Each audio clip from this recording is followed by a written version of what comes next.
vous donne l'heure. Il est 7 heures. Le sport, les infos, la musique, l'actualité, le tout amusé et servi à chaud pour vous sur Radio Clédou.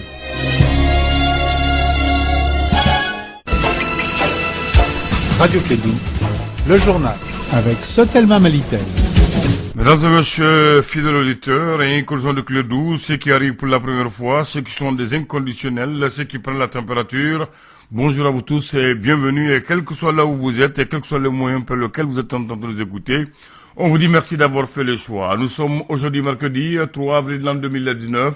Il est 7 heures en temps universel. Nous sommes deux dans ce studio. Bakary Sissé, le présentateur.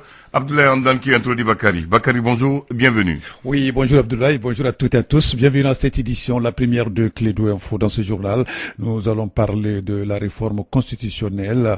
Les membres du comité d'experts ont remis au président Ibeka l'avant-projet de loi portant révision de la constitution du 25 février 1992. Et puis, parlant du président de la République, Ibeka, donc sera à Sikasso demain pour la pose de la première pierre de l'échangeur de Sikasso. Donc la Bibata Momo Touré, notre envoyé spécial à Sikasso, donc nous donnera des précisions. Et puis l'association Dana Amassagou bénéficie-t-elle de l'appui de l'État malien? L'honorable Belkoba met en tout cas des doutes, car selon lui, le gouvernement ne joue pas à franc jeu. Dans ce journal, André Traoré nous fera un point avec l'honorable. Et puis, dans la page invitée de ce journal, nous allons recevoir Mama Samasekou. Mama Samasekou, il est le coordinateur de la plateforme Sauvons la région de Mopti. Il sera interrogé par Kassim Traoré. C'est le titre de ce journal. Le développement dans un instant avec Bakary Sissé.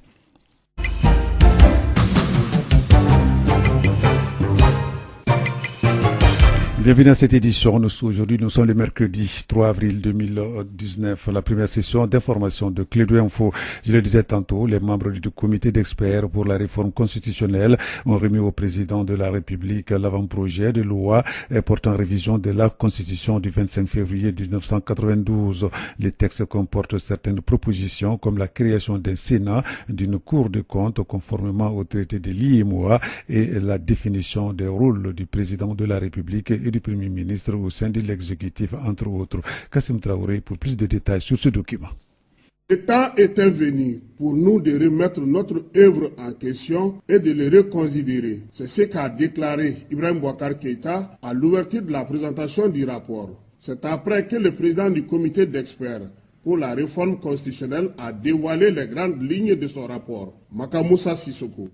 La prise en compte de certains principes et valeurs de notre passé et présent glorieux. La définition des rôles du président de la République et du Premier ministre au sein de l'exécutif. La création d'une seconde chambre dénommée Sénat, appelée à assurer la représentativité des collectivités territoriales, les Maliens établis à l'étranger, les autorités traditionnelles et coutumières, les personnalités ayant honoré le service de l'État, les femmes et les jeunes sont appelés à y siéger. Le document comprend les clauses de l'accord pour la paix et la réconciliation qui relève de la matière constitutionnelle. La réaffirmation du caractère déconcentré et décentralisé de l'organisation administrative du territoire en accordant une place prépondérante à la régionalisation. Le changement de dénomination de l'organe délibérant de la région en assemblée régionale, élu au suffrage universel direct et doté d'un pouvoir réglementaire. La possibilité donnée aux collectivités territoriales d'instituer sur leur territoire des impôts et taxes prévus par la loi.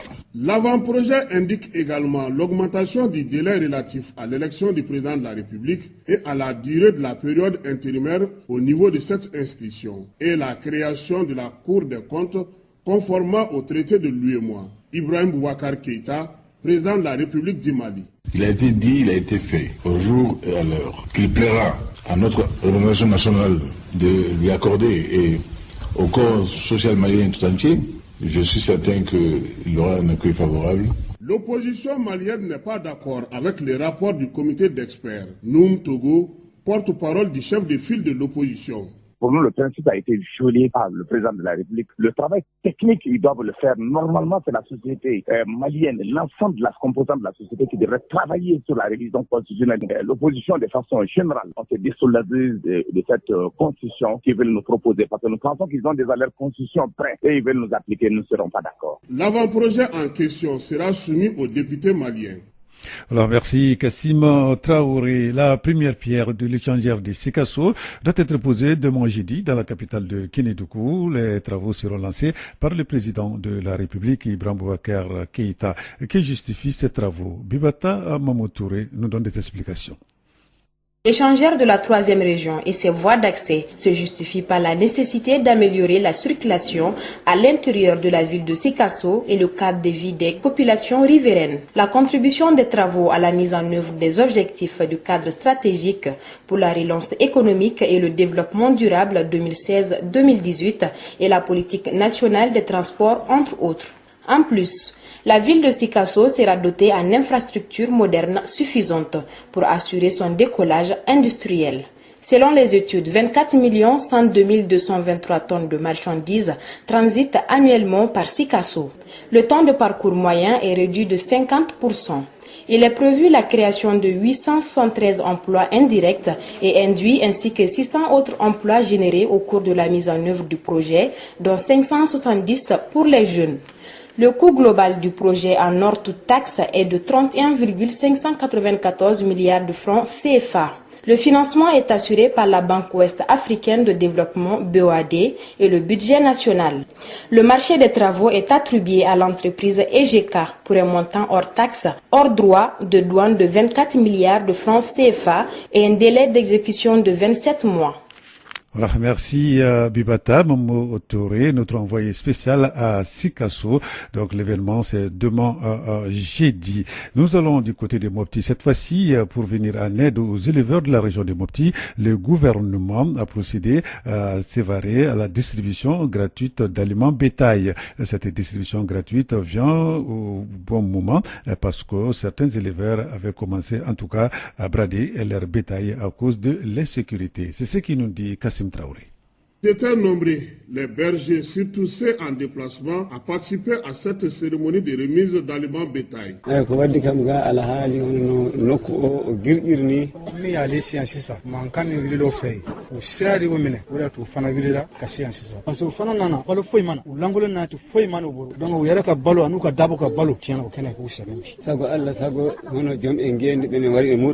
la circonstance, le ministre de l'élevage et de la pêche a fait le déplacement de Sévaré, Dr Kane Rokia Magiraga. La présente opération est le témoignage des plus hautes autorités du pays à l'endroit des communautés pastorales durement affectées par les crises et catastrophes naturelles, l'insécurité et la vulnérabilité alimentaire. Elle servira, j'en suis sûr, à renforcer la résilience des éleveurs des zones identifiées et à leur apporter un peu de réconfort en ces moments difficiles. La situation sécuritaire a poussé beaucoup d'éleveurs à abandonner leurs animaux. Cet aliment bétail vient au bon moment. Amsala Bokoum, porte-parole des bénéficiaires. Ce geste vient vraiment à propos. Nous avons compris que l'effort que le président de la République, Ibrahim Boubacar Keïta, a fourni, nous en sommes conscients. Général de division Sidi Alassane Touré, gouverneur de la région de Mopti. Malgré la bonne pluviométrie enregistrée au cours de cette campagne agricole, certaines zones de parcours, jadis aires de transhumance de saison de pluie, demeurent d'accès difficile pour cause d'insécurité pour l'éleveur et son troupeau. Les efforts en cours, déployés depuis un certain temps par le gouvernement, avec l'appui de tous les partenaires, permettront, j'en suis certain, de ramener la paix, la stabilité et la cohésion sociale. Lors de sa visite à Mopti, le ministre de l'élevage et de la pêche est parti au niveau de l'hôpital Somino Dolo pour voir l'état de santé des blessés de l'attaque d'Ogosagou. Mopti, Kassim Traoré pour Radio Clédou. Voilà, donc Kassim Traoré. Mopti, nous allons continuer ce journal. Vous êtes sur la radio Clédou, la première session d'information de Clédou Info. L'association d'Anna Amassagou bénéficie-t-elle de l'appui de l'État malien? L'honorable Belkoba met en tout cas des doutes, car selon lui, le gouvernement ne joue pas franc jeu avec le peuple malien. À cela dans la mesure où les ordres de mission des combattants de la milice d'Anna Amassagou donc sont visés par l'administration malienne. Les détails ici avec André Traoré. Depuis plus de 2 ans, les députés Belkoba invitent sans succès le gouvernement à dissoudre Dana Amassagou. L'élu de Nyuno pense que l'État malien est complice de cette milice. La raison est toute simple. J'ai dit c'est une association, comme toute une association normale. Que cette association, dès sa création, s'érige en état-major opérationnel. Je peux vous voir, j'ai des documents où il y a le chef d'état-major général adjoint et les commandants d'unité. Ils font des missions avec des ordres de mission. Ils passent au niveau de l'administration. Vous avez compris? Donc j'ai dit, mais c'est très grave. À supposer même que l'État sous-traite sa sécurité, ce qui n'est pas du tout acceptable. Belkoba va plus loin en disant que ces événements constituent un complot contre le peuple malien. Je ne pense pas que l'État soit défaillant jusqu'à ne pas pouvoir intervenir. J'ai dit, c'est inacceptable. C'est pourquoi je me dis que quelque part, l'État ferme les yeux par rapport en tout cas à tous ces événements. Ça a été dit à tous les niveaux et répété. Je l'ai dit à l'Assemblée nationale, au niveau de la commission de défense, je l'ai dit, à d'autres niveaux, même à l'extérieur, j'ai attiré l'attention. Je pense que c'est même un complot. Malgré le redéploiement de l'armée malienne au centre, les populations sont sans secours et les interventions de l'armée malienne sont jugées lentes par le député de Nyuno. C'est des ordres, des contre-ordres qui se donnent. Donc c'est pourquoi j'ai dit, il faut qu'on cherche à percer ce mystère-là, qui donne des contre-ordres pour empêcher l'armée d'intervenir à temps. Selon lui, il va falloir désarmer tous les groupes armés dans le centre du Mali. Ce problème, pour le résoudre, j'ai dit, il n'y a pas de façon. Il faut désarmer systématiquement tous ceux qui portent des armes. Parce que dans Amassagou, c'est clair, ils ont des bases connues de tout le monde. Ils ne s'en cachent pas, ils font des missions, les checkpoints. C'est eux. Et pourtant, les autorités passent. Vous avez des checkpoints. Les checkpoints, c'est eux. Ils contrôlent. Pour protester contre ces événements dans le centre du Mali, une grande marche est prévue ce vendredi dans l'après-midi à Bamako. Voilà, merci André Traoré. Nous allons rester dans la région de Ségou, cette fois-ci, pour parler du lancement d'un sondage sur le niveau de satisfaction des usagers du service des domaines.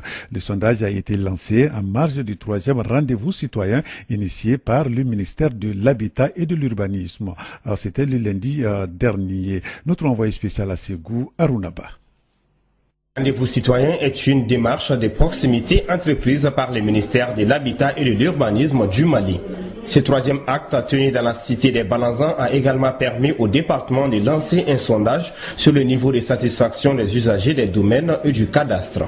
Il est dirigé par un cabinet d'études. Son responsable est Amidou Traoré. On aura des agents qui seront enquêteurs qui seront sur le terrain munis d'un questionnaire qui est chargé sur une tablette. Le questionnaire a une durée de 8 minutes. Le sondage de Ségou durera 72 heures. Vous avez parlé de 200 personnes à Ségou. Est-ce que dans les autres localités, c'est le même nombre de personnes et combien de périodes vous avez prévu pour tout le déroulé du sondage?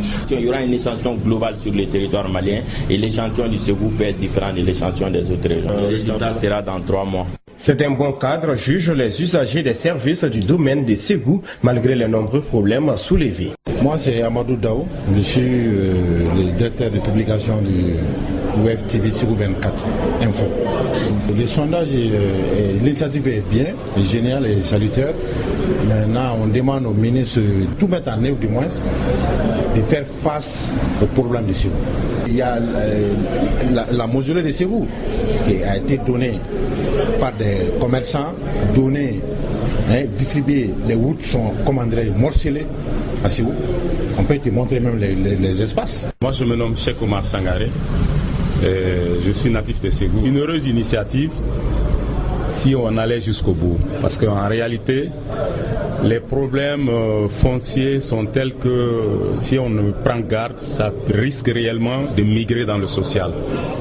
Et une initiative du genre, peut-être ça pourrait mettre fin ou sinon, en tout cas, assoupir beaucoup de velléités dans le sens de ce que j'ai dit de la crise sociale. Le ministre de l'Habitat et de l'Urbanisme, Mohamed Moustapha Sidibi, a profité de ce troisième rendez-vous citoyen pour féliciter les services de recouvrement des domaines qui a réalisé pour ce premier trimestre 27 milliards de francs CFA pour une provision de 20 milliards. Arunaba de retour de Ségou pour Radio Clédou. Voilà, merci Arunaba. Et puis pour son amour pour la radio, un fidèle auditeur vient de rendre un grand hommage à notre radio à travers un poème écrit en tout cas sur les lettres donc de la radio Clédou R.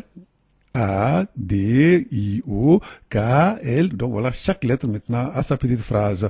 Donc en tout cas, nous avons tenu à témoigner cet auditeur-là par rapport donc au travail qu'il a fait, l'admiration qu'il a par rapport donc à notre station. Il s'appelle Mohamed Touré, il est inspecteur des affaires sociales, poète, psychologue de formation. On l'écoute.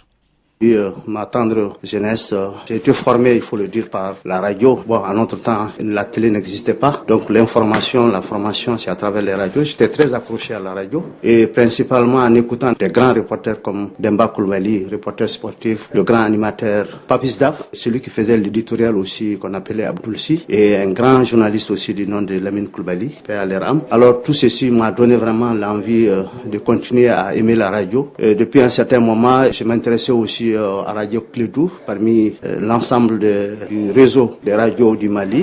Ma radio préférée, c'est Radio Clédou.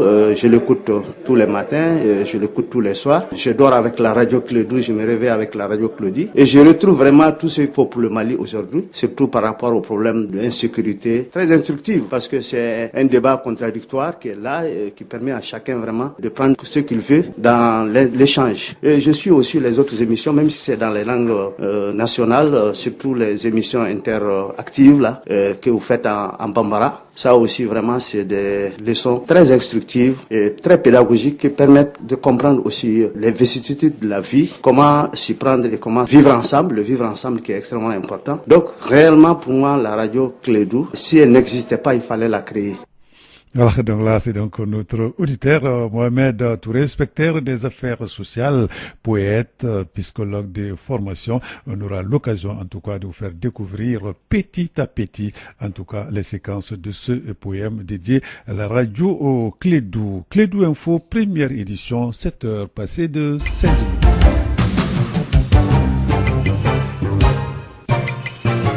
Nous arrivons à la page invitée de ce journal. Je le disais, la plateforme Sauvons la région de Mopti demande le désarmement de toutes les milices dans les régions de Mopti et Ségou. Elle s'est dit préoccupée aujourd'hui par la situation dans la région.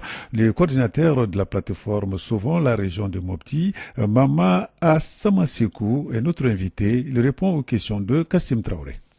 Mama Assamasekou, bonjour. Bonjour, monsieur Kassim.